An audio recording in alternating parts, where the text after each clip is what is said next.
pambukaning larana talen saking liyep layape ngaluyut Tindo pekating pena sumusuping rasa jati Triwikrama sangawangan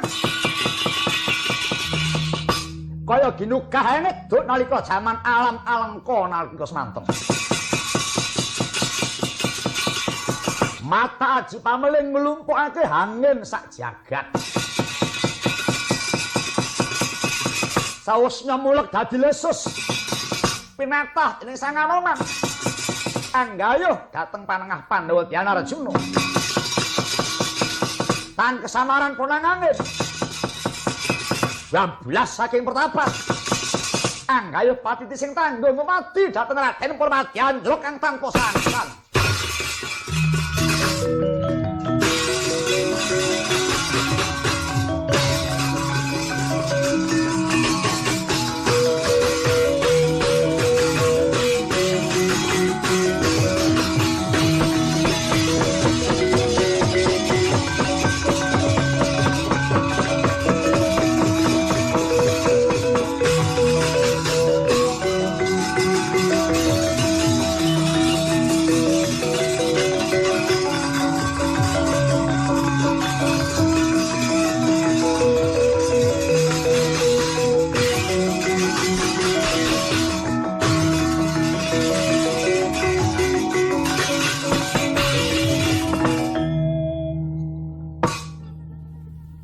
Waduh, Anoman. Banget nggonmu ngestokake marang dawuhku. Nganti kowe mata aji pameling muja lesus lirik pinusus.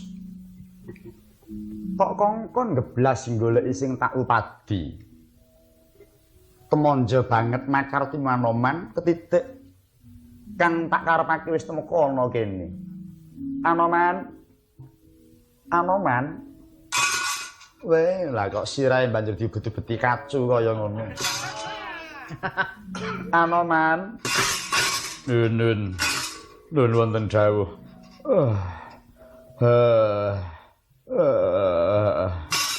Wah, nyuwun pangapunten Premban. Ketelasen angin pun Anoman. Ngantos kula nggledhak kados ngaten mboten enget Purwadasina. Ya ora dadi apa. Golongane kowe kuat ngempet sakyahene kawula nuwun inggih kaluhuran dawuhipun Paduka Penemban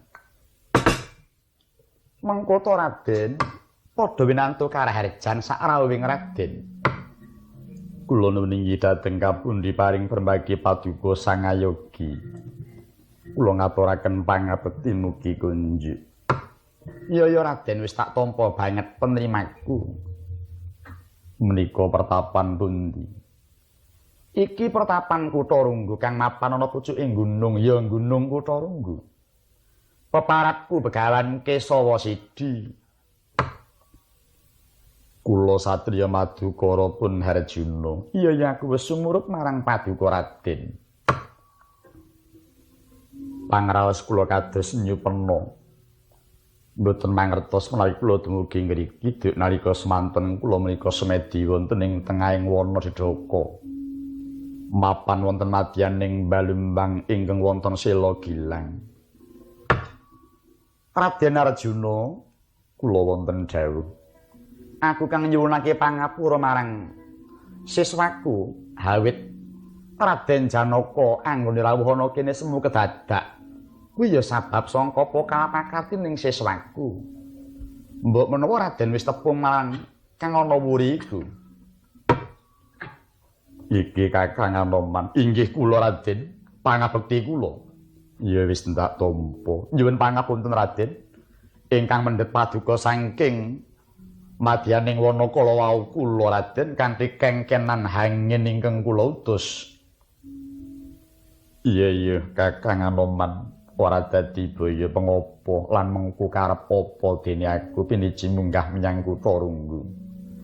Iku sabab sangka pakonku Raden. Lajeng napa wigatosipun Premban nimbali dhateng kula. Kaparing aku bakal nupiksa marang Raden. Apa to darunane dene Raden kepati nggone tapa ana ing tengahing wana Dedaka. Duh penemban mila sanget anggen kula tarak brata wonten ing telenging wana dedaka. Estining manah kula namung kepengin badhe anggayih tumuruning Wahyu Makutha Rama. Raden Arjuna bakal nggayuh tumedhaking Wahyu Makutha Rama. Kawula nuwun inggih. Apa wis lebda ing karya? Ingga sepriki kados kula dereng manggihaken Wahyu Makutha Rama. Hayo kurang pangapura Raden. Ngulatana sajagat yekti ora bakal bisa ketemu sabab ingkang kedunungan Wahyu Makutha Rama iku mung kajaba begawan Kesawa siji. Miat langening kalang iwan laglar panta muncar. Tinonir kekonang surem sorote tanpa padang.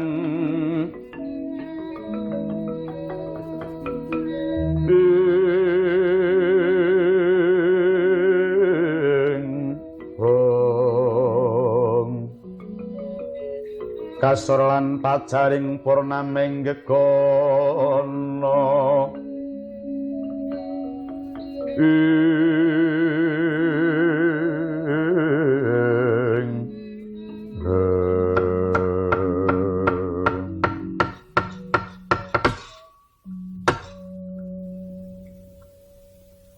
Jimat pepunden kula paduka pepemban sesembahan kula paduka sangayogi bilih paduka ingkang kesinungan Wahyu Makutha Rama penemban kapareng boten keparenga kula suwun Wahyu Makutha Rama.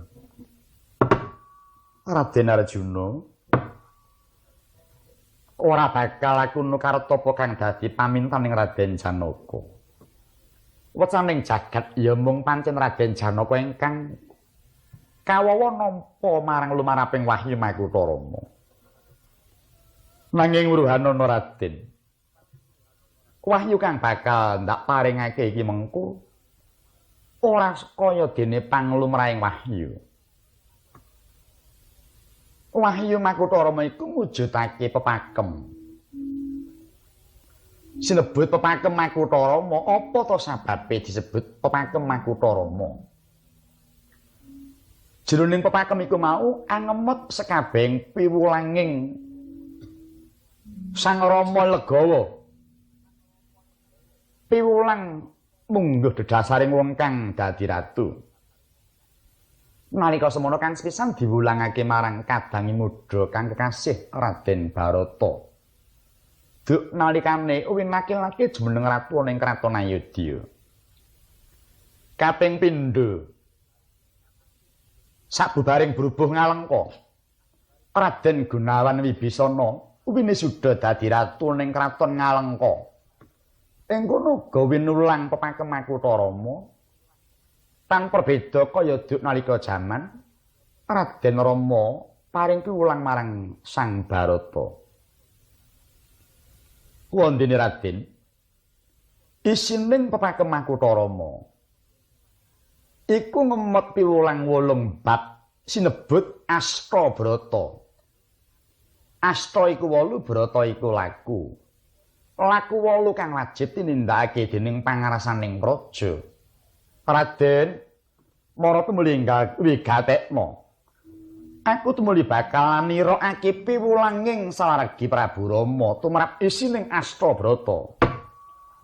Yahning talaga kadilangit mambang tanpa sulano pamaneka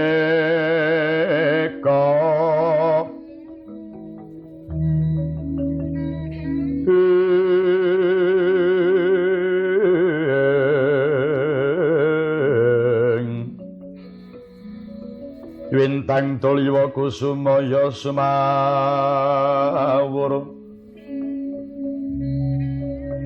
lumrang Katijalada.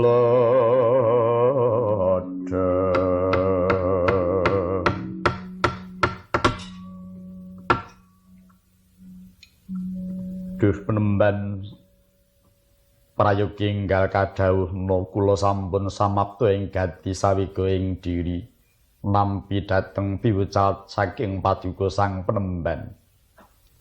Anoman kula nonton wonten dawuh. Seksenana aku bakal tumuli nirakake wecaning Sang Prabu Rama. Amedharake isining Astabrata kawula nuli dhateng sedika ngestuaken dawuh. Raden Janaka isining Astabrata 8 perkara lakuning wong kang jumeneng ratu kang sepisan hangagema marang wataking Surya. Surya iku darbe watak panas nanging uga dadi sarananing dumadi. Wong jumeneng Nalendra kudu netepi marang wataking srengenge. Lire panjenenganing nata kudu mamardi marang wong saisining praja supaya padha sregep ing gawe. Kawusanane wong sapraja mau padha ngunduh kuruping pakarti. Praja ingkang mangkono Raden isine bakal mahanani tata kelawan tentrem. Kawula nuwun inggih. Ingkang kaping 7 ngagem marang wataking rembulan. Rembulan kuwi pakartine hamadanging pepeteng, watake haneng semake. Mengkono uga jumeneng nata kudu bisa netepi marang wataking rembulan. Nalendra kudu bisa aweh pepadhang marang kawula kang lagi ke taman pepeteng. Dene tumindak pangreng kuwi marang wong sapraja dianggep kulawarga. Wusanane wong sapraja mau padha sumuyut sarta sumungkem marang panjenenganing nata. Wahanane praja ingkang mengkono Raden isine mau bisa nuwuhake karta lawan Naraharja. Kaluhuran sabdanipun paduka Sang Penemban salajengipun kados pundi? Kaping 3 ngagem wataking Kartika utawa lintang. Lintang kuwi wujude dadi pepasrening wanci bengi ing mangsa sepi. Lakune dadi panengeraning mangsa kala. Mengkono uga jumeneng Nalendra kudu demen olah kasutapan. Sarta sekathahing tindak ora kena singlar saka ing kautaman ingkang wusanane wong sapraja mau padha nepa palupi marang panjenenganing Sang Nata. Wahanane praja ingkang mangkono Raden isine mau bakal kaebegan ing karaharjan. Wondene ingkang kaping 4 ngagem marang wataking mendung. Himantaka iku wujude gawe girise kang padha tumingal. Dene pakartine dadi panguripan sekabeng tetukulan, ananging uga dadi pangurusaing dumadi.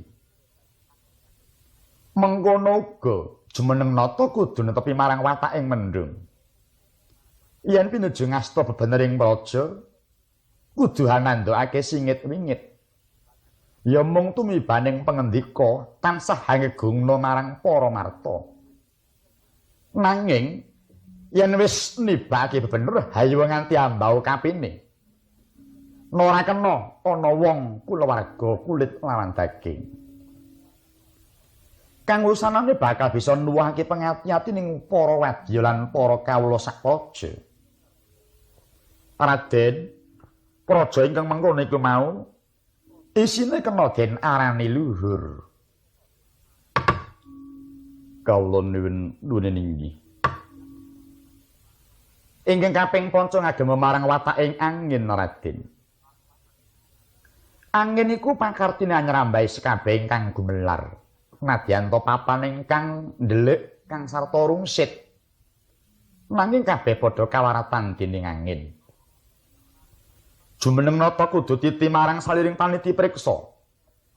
Sarta ora kena nyepelekake saliring perkara ingkang gedhe lawan cilik. Sarta demen lakuan namur kawula ing pengajap supaya cetha nggone ningali marang saliring kahanan ingkang nyata kang dumadi ana ing wewengkone. Wigatine panjenenganing nata ora bakal tida-tida nggone ngetrapake marang larasing pernatan. Kang wusanane bisa nuwuhake sumengkeming para kawula ingkang padha switana madyaning praja.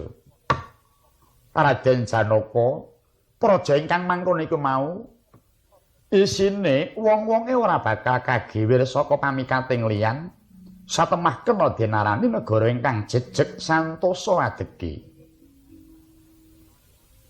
Kaping 6 ngagem marang wataking geni. Geni iku watake jejeg, pakartine kuwasa hamrasta marang saliring kang padha sesenggolan karo dheweke. Mengkono uga panjenenganing nata kudu bisa netepi marang wataking dahana. Ora ning Nalendra iku sipate ngangger-angger, yen nganti ana kang nrajang ngangger-anggering praja, ora ketang kuwi kulawarga dhewe utawa santana dhewe. Apa kuwi wadyabala lawan kawula? Kudu diwisesa ingkang satimbang karo keluputane lan pakartine. Apa to sababe? Ing pangajap karepen bisa nemahi nuwuhake keruntutan miwah kasetyan. Dene praja ingkang mengkono iku mau Raden, isine kena den arani adil. Kaping 7 ngagem marang wataking samudra. Segara kuwi watake momot sarta jembar sarta kamot. Mengkono uga jumeneng ratu kudu bisa netepi marang wataking segara. Yaiku jembar kamot lan momot, ala becik kudu tansah tinadhan. Sarta ora kena gething sengit marang sawiji-wiji. Sabab mapan isining praja iku warna-warna hamepaki. Nanging ingkang ala miwah ingkang becik iku mapan dadi praboting praja. Kang Wusana bakal nuwake sesutresnaning wadya sarta para kawula kabeh. Praja ingkang mengkono Raden, isine iku bisa nuwuhake golong-geleng manunggaling kawula kelawan Gusti, Gusti lawan kawula. Kawula nuwun inggih kaluhuran sabdanipun Paduka Penemban. Selajengipun kados pundi?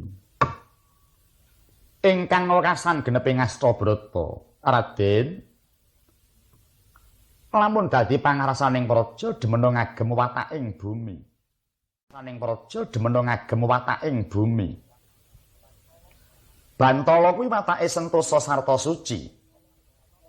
Jumeneng nata kudu bisa netepi marang wataking bumi. Santosa sarta suci sarta kudu demen anggeganjar marang saliring wong kang gelem sarta demen labuh marang praja. Lan ora gampang kagiwang saka ambeging para wadul.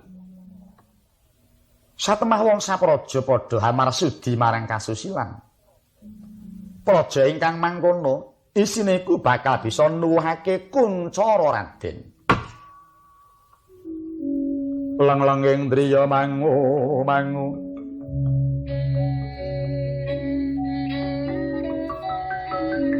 Mangun kung kanduwan rimang lir-lirna tanpa kanen.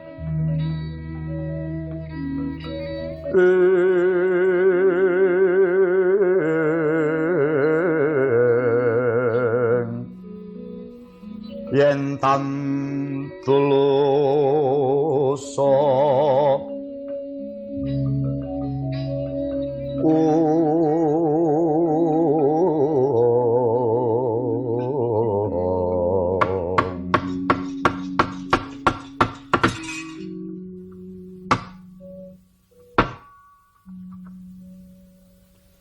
Yayah kajugurukan ukir kencana keblabaran samudra madu.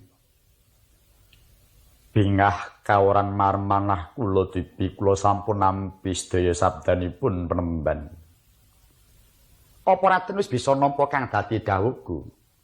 Para madya wusana sedaya mboten wonten ing krempit. Sampun kula tampi kanthi trewaca.